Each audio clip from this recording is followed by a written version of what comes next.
अच्छा बैरिस्टर साहब ये बताइएगा कि खान साहब ने आपको हुकूमत से मुज़ाकरात के लिए एक टास्क दिया और दूसरी जानिब जुनैद अकबर साहब को केपीके के अंदर एहतजाज के लिए ज़िम्मेदारी दी, तो ये दोनों तो मुतज़ाद चीज़ें हैं। खान साहब एहतजाज भी चाहते हैं, हुकूमत से मुज़ाकरात भी चाहते हैं, तो ये दोनों साथ-साथ चल पाएँगे? नहीं, बेसिकली ऐसा नहीं है। मेरा ख़्याल है कुछ रिपोर्टिंग हो जाती है और रिपोर्टिंग लोग फर्दर मिसकोट कर देते हैं, तो डिसइन्फॉर्मेशन, मिसइन्फॉर्मेशन से कोई चीज़ें अवाम के सामने या पब्लिक के सामने एज़ अ होल और हुँ, पार्टी के सामने क्लियर नहीं आती। देखो, वज़ीर-ए-आज़म ने हमें कहा था असम्बली की फ्लोर पे कि बातचीत होनी चाहिए, उसको हुँ, मैंने वेलकम किया था और साथ ही मैंने वज़ीर-ए-आज़म को यही कहा था कि खान साहब से पूछ के, पार्टी से पूछ के फिर हम आपको इन्फॉर्म करेंगे। अभी तक पार्टी ने फॉर्मली वज़ीर-ए-आज़म को या स्पीकर के ऑफ़िस को कुछ इन्फॉर्म नहीं किया है, हुँ, लेकिन हम अपना तहरीक भी चलाएँगे और मुज़ाकरात खान साहब ने बहुत पहले कहा है कि मुज़ाकरात के दरवाज़े मैंने कभी बंद नहीं किए और हम चाहते हैं कि मुज़ाकरात हो और मुल्क की बेहतरी के लिए हो, कानून साज़ी के लिए हो, ईवान की बालादस्ती के लिए हो, आज़ाद अदलिया के लिए हो।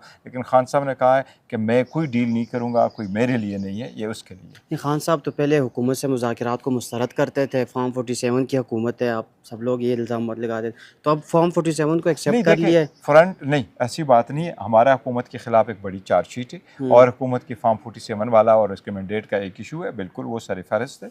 लेकिन कहने का मतलब ये कि इससे पहले भी हुकूमत के साथ एक मरतबा बैठे थे। अभी फॉर्मली हुकूमत के साथ हमने कुछ अनाउंस नहीं किया कि हम हुकूमत के साथ बैठ रहे हैं, लेकिन हम कह रहे हैं कि जो मसाइल है, हुँ, उनका हल मुज़ाकरात के ज़रिए ढूँढ जाए तो बेहतर है। तो ये गिव एंड टेक की नहीं, बुनियाद पर गिव एंड होगा? टेक भी नहीं होगा, लेकिन सियासी मैं कह रहा हूँ हुँ, पॉलिटिकल पार्टीज़ एक हफ़्ता जो है ये सियासत में बहुत बड़ा होता है। एक हफ़्ते में जो जंग शुरू हुई, जो जंग ख़त्म हुई, बेहतरी आई है, इसलिए उसके पेश नज़र अगर कुछ मुज़ाकरात हो सकते हैं तो कोई बुरा नहीं है।